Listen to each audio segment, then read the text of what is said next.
Alright, super nerds, last video in our series, mutations. Alright, so we'll be looking at what makes you a mutant, and you're all mutants, so that's cool.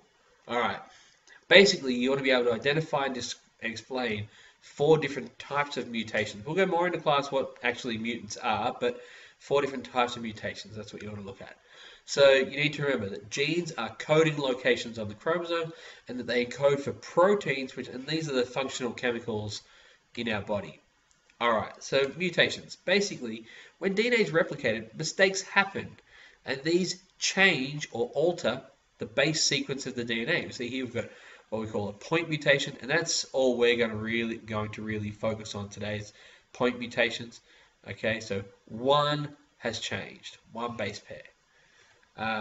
These mistakes, they're called mutations, and they can result from chance changes, so just copying errors, or from damage by mutagens, which include radiation or some chemicals. For example, nicotine, asbestos. This is why they give cancer. So if mutations occur in the somatic cells, it will just occur in that part, might cause cancer. But if the mutation occurs in the germ cells or sex cells, they can then be passed on to the next generation. So here we've got, so if you look at 2 different categories, so one we have 3 types, and then the next we've got 4 types. You need to really know them all. So if you've got our original DNA sequence, we can have a substitution, which means there is an extra base pair has just been put in there. It happens. You can have a deletion, so one base pair has been removed, or you can have an addition. So also, when I say substitution, it's not been put in there, it's been swapped with another. See, this was a CG, so it went CG, CG, CG. Now it is CG, CG, AT. It didn't affect these guys. So one can be taken away, or you can have an extra one moved in. So we've still got our 3 TAs and our 3 CGs, but an extra one's been added in. All right. This is, remember we talked about amino acids that make proteins up. This is the code which makes it up. So you go, all right, so you're going in code. So we'll go from here to here, CG, CG, AT. We'll go along the top side here. It makes a difference. You don't need to worry about it. We'll go with the C, C, A. So first letter, C. Next letter, C. C there. And third letter is A. And that means that those 3, just there, will make an amino acid called proline. Okay, if we go to TTT, we come over, A's. We'll start with the A's because don't worry about that. So we go to the A's, then A, then G. So the next one will make lysine. We'll talk about the differences there in class.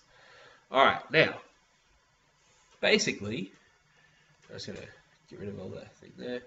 We're going to look at the different types of mutations now. So here are 3, and there's one more we're going to look at. So you've got your silent mutations. So the original protein, ignore this level here. Okay, that matters very, very much, but for us at the moment, not so much. So you've got your DNA. So your TTC makes lysine. A silent mutation means you go from TTC to TTT, and it just doesn't change it.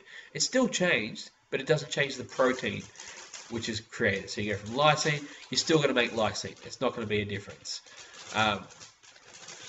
Just if you go on to the next one, which is nonsense, you're going from TTC to ATC, which gives you, this code goes off this level here.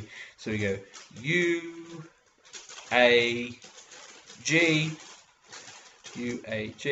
we get this one here, which is a stop codon, which means stop making the protein, it's done.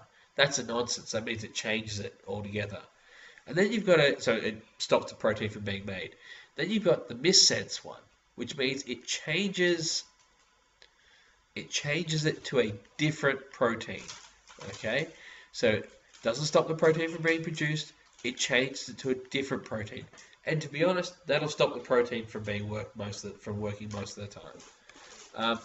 Then we've got a slightly different one, which isn't on that picture there, called a frameshift mutation. And this is probably the more interesting one. So in this section here, either a base pair is either taken away or added. In this case, we'll say it's taken away. So it goes ATG to GAA to GCA, blah, blah, blah. We take that away, and it shifts the entire frame down 1. So it shifts all of this down 1. So these are our groups of 3, right? That's our initial group here. We'll get rid of all that. So this is our initial group of 3. All right. That's our group of 3 that codes for protein. With that deleted, this one here, it changes it so that the groups of 3 now split there, and so forth down the row. So it's a frame shift, which means it moves the groups of 3 along. It changes it. And that's it. And this is the last one of the series. We're going to do a couple more things in class, and we'll see you there.